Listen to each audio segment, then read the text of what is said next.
Hosted by you/Joey Spaghetti. I, 25M, met my, now ex, fiancé in my first year of college. We were both 18 and went from friends to lovers pretty quickly. We clicked so well, and everything was so easy and effortless. We had a really good relationship. It was the kind of relationship that everyone wishes they were in, the kind of relationship that people idolized and said, if those two broke up, then love doesn't exist. You get the picture.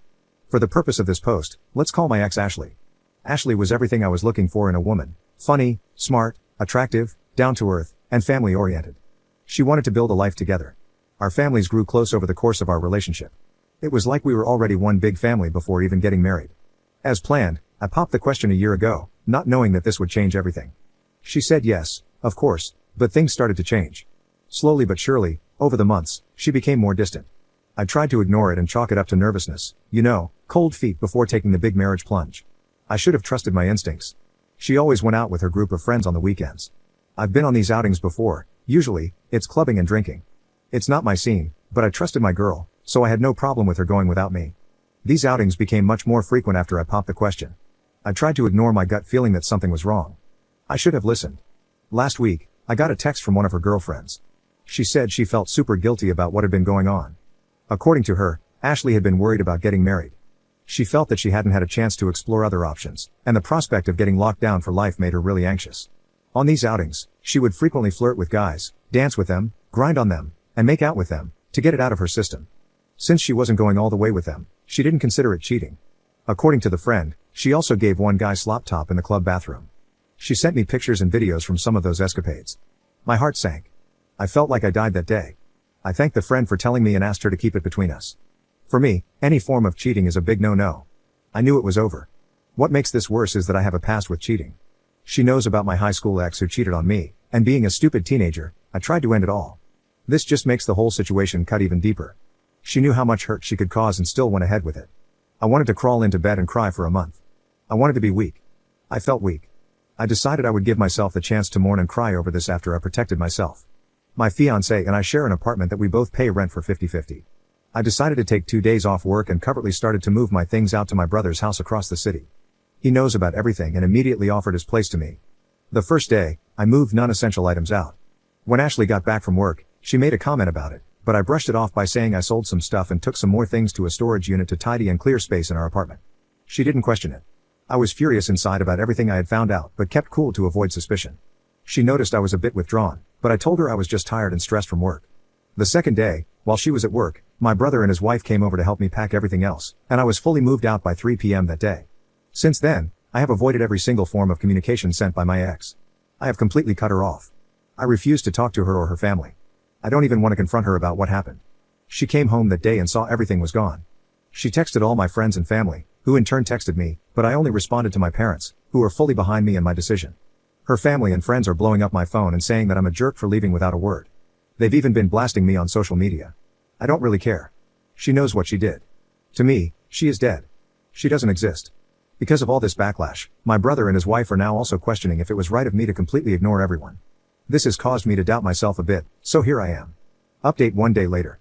After an overwhelming amount of people screamed at me in the comments to speak out, I decided to break my silence. I didn't want to make this whole thing public. Despite what she did, some part of me still cares for her. I was with her for 6 years. You can't just throw that away overnight. I came to the conclusion that the right thing to do was to talk to her parents. Only her family needed to know. Everyone else can have whatever opinion they want of me, I don't care. The people who truly know me and are close to me are the only ones I care about. I sent a detailed message of what happened to my closest friends and family. All of them, of course, believed me right away, no pictures needed.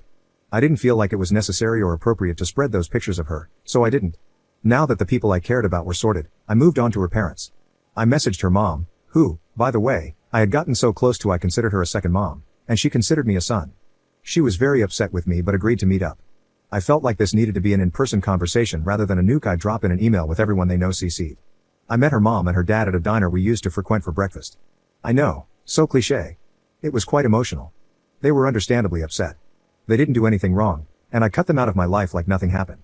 I understood why they were upset, so when they were confronting me, I was very quiet, just listening. Letting them get it all out. I admit I was tearing up with them. That is, until they accused me of some things. It's been a whole week since all of this went down. In that week, a lot happened. Apparently, according to her parents, my ex convinced everyone that I cheated and that she kicked me out, And I haven't been answering anyone because I was so ashamed of what I had done. LOL. I literally laughed out loud. I responded by saying that I am sorry and I wish them a happy life and walked out. I was so freaking upset.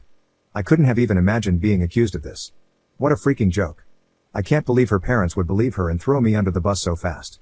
I walked out because I'm pretty sure I would have said some things I'd regret to her parents. I didn't want to do this, but she left me no choice. I activated the nuclear option. I went home, made an email titled "For Your Reading Pleasure," and attached every picture her friend sent me, including screenshots of the chat with her friend where she expressed how guilty she felt about the cheating. I also attached the videos of her grinding and making out with other guys. I included a long explanation detailing everything that has happened since D-Day. I ended the email by saying that I do not wish to be contacted and that I expect my ring back at some point. I attached her parents, any friend I could think of, and a coworker that I just so happened to know as well. Screw it. So that's where I'm at now. I may be the jerk for sending that email, but she really tested my friggin' limits when I found out what she was telling people. I have zero regrets.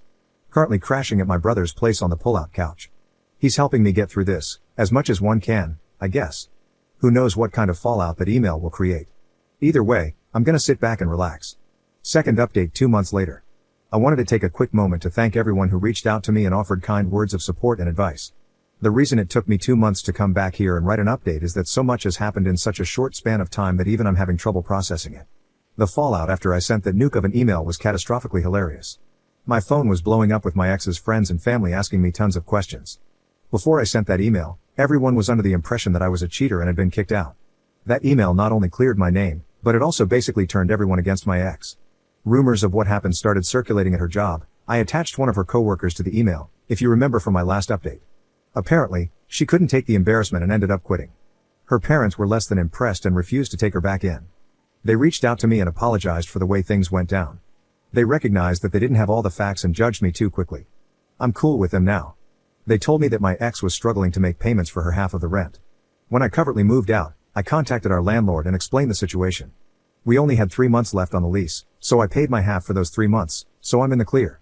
Honestly, it was worth it even though I'm not living there. Our mutual friends also didn't take too kindly to being lied to and basically being manipulated to hate me. From what I've heard, most of our shared friends don't talk to her anymore. Even some of her girlfriends who knew what had been happening behind my back stopped talking to her, which is a little ironic if you ask me. I guess now that everything is public, no one wants to be associated with her. And speaking of her friends, remember the one that initially came forward to me about this because she felt so bad? Yeah, so we're dating now. I guess through all the trauma, drama, and craziness, we started texting more and more. At first, she was just very supportive. She comforted me and helped me come to terms with what happened. But slowly and surely, we became closer and started to talk about our lives, our interests, our dreams. We realized we had a lot in common. We are also both single and young.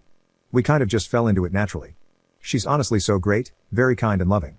I am aware that some people may think this is just a rebound, but I'm really enjoying my time with her, and things are going great. I feel great. Since everything went down, I have had no contact with my ex. I've heard through multiple friends that she is livid that I ghosted her and won't even talk to her. She says what I'm doing to her is torture because I won't even give our relationship closure. I just laughed because if she thinks what I'm doing is torture, then she's clueless about what she put me through. I'm honestly good. I will go the rest of my life without ever talking to her again. Call me petty. Call me dumb. I am who I am, and I feel this is right. As for me, life is looking good.